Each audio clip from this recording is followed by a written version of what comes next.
my wife Rita. And Mr. Thompson, where did you live when the war began? I lived on a farm 1 mile west of where we are now. And Mrs. Thompson, where did you live during the war? In Belgium. And Mr. Thompson, what year did you join the war? In the spring of 1941. And were you enlisted or conscripted? Enlisted. And how old were you? 19 years old. What did you do in the war? I was a pilot. And where were you stationed? During the training, it was in Saskatchewan and Manitoba. And what was your mission in the war? Different things. I had, while I was training, the Japanese bombed Pearl Harbor, and all of a sudden the United States was at war. So, surprisingly, when I finished my training, I was sent to the West Coast, to Vancouver Island. And I spent 2 years on the West Coast. He did a bit of training, and then we went on to a squadron, a dive bomber squadron, and then on to a torpedo squadron. And for a while I ferried new planes up from California to Canada. And we were moved up to Alaska, and I was up there until just before I left the coast when we moved to Terrace, BC. From there I went to England. And what kind of a plane did you fly? I flew 17 different kinds of planes. On active service, it was all twin-engine planes, twin-engine bombers and dive bombers and so on. Can you describe to me the conditions of where you stayed during your involvement in the war?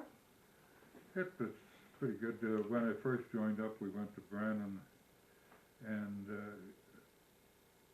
they didn't have the military barracks that we have now. We were put up in a big cattle barn at the exhibition grounds, and we put up a lot of tents for people that arrived after that. When we went out to the West Coast, they were building military barracks, and I moved right into them. Although, when I moved to one of the squadrons, the dive bomber squadron at Vancouver, a bunch of us lived in tents there for a while. Up in Alaska, we lived in a metal Quonset thing that held about 8 people, and they were built on posts up above the muskeg, joined together with the other buildings by boardwalks. It was pretty good, warm enough. It never did really get cold in the part of Alaska we were on. We were out on an island off the coast, so it was all right. What was the food like? The food was generally pretty good. It was a little hard to take down in Brannan when I first joined up because there was so many people. We had to eat in relays, one after the other, and if you were happened to be the last one in, it was a kind of a messy place to eat.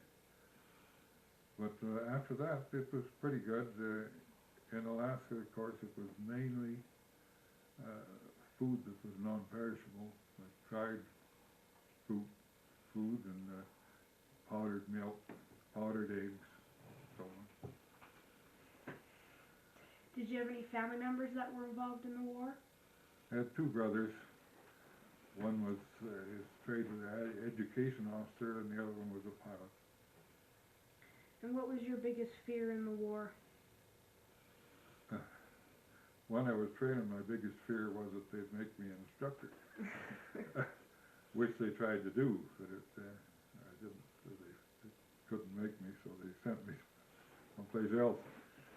But really, as far as flying, fear of flying or action during the war, I never really did have fear of it at all. I loved flying, and the biggest criticism I ever got on an appraisal, it seemed to be the same thing all the time, of overconfident.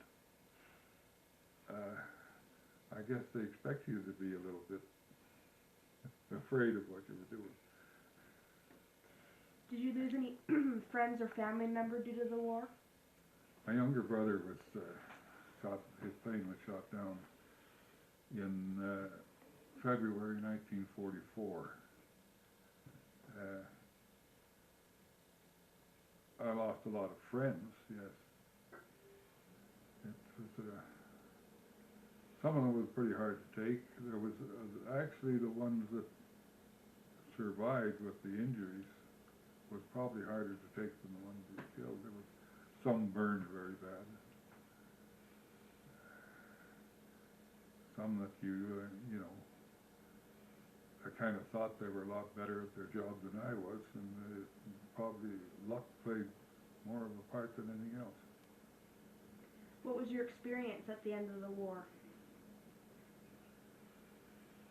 At the end of the war, I stayed over in England and Europe for a year, I guess, was it? No.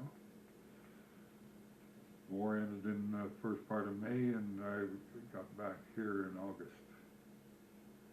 July, I guess, was in 46. I probably did more flying in that last year after the war ended than I had during the war. It was a busy time. There was no roads, bridges left in Europe, and the railroads were all bombed out and everything. So we did a lot of communication flying, prisoners of war, and all that sort of thing. How did you find out how did you find out that the war was over, and when did you find out that the war was over? Well, 2 weeks before the end of the war, I was involved in the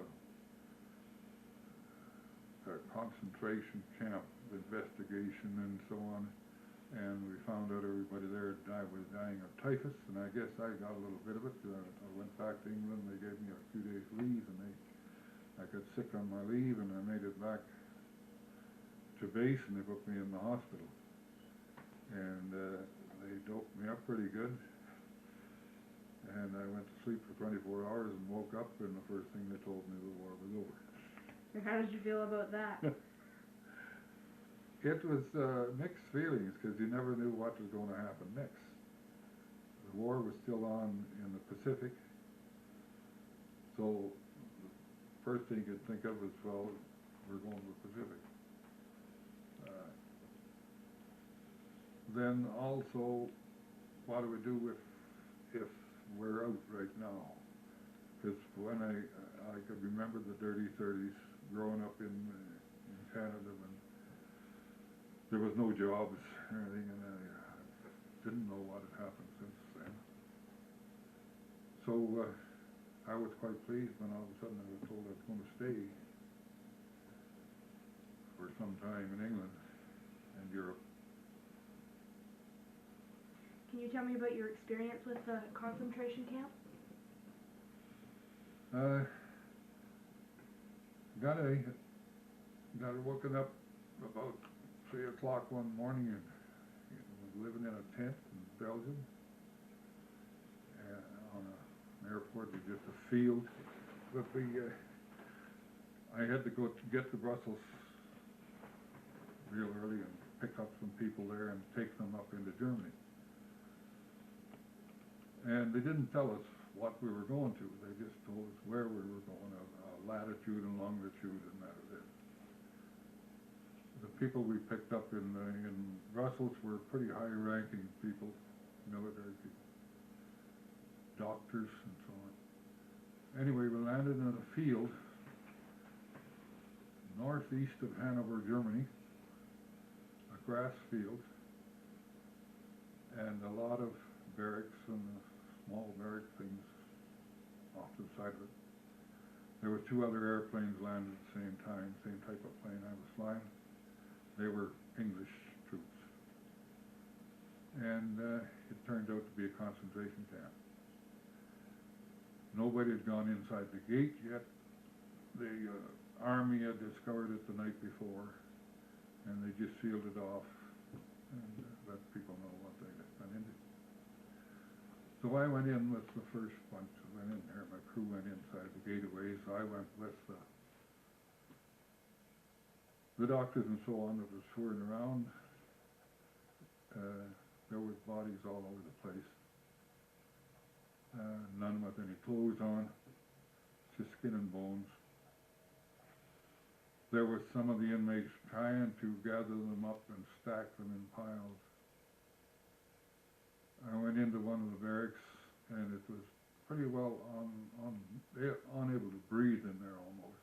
Just jam-packed and dark as could be. And about half the people in there were dead.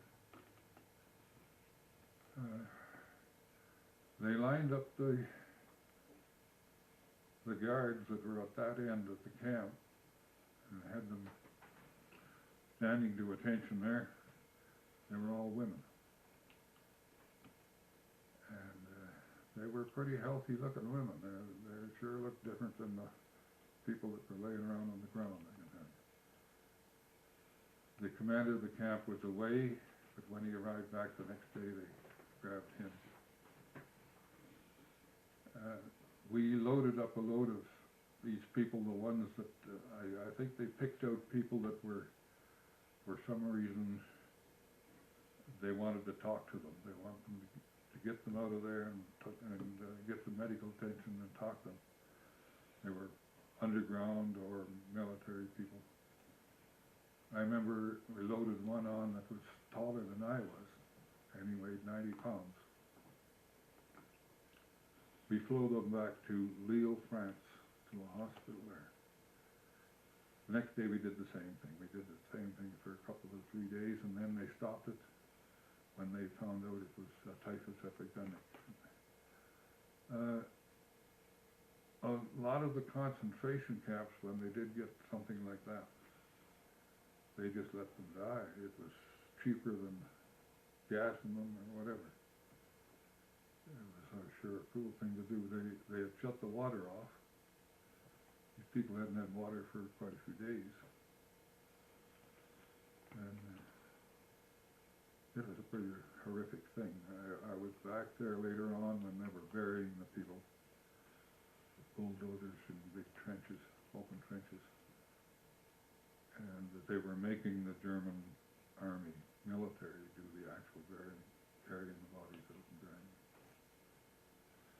So it was quite a horrific experience. Sad part of it was that I told that to a few people. Told it when I first got back and nobody believed it, and up until just recently nobody believed it. And I wouldn't say nobody, but a lot of people haven't believed it. I don't tell it very often. Well, thank you for sharing that. What concentration camp was it? That was Belgium. Oh, the big one.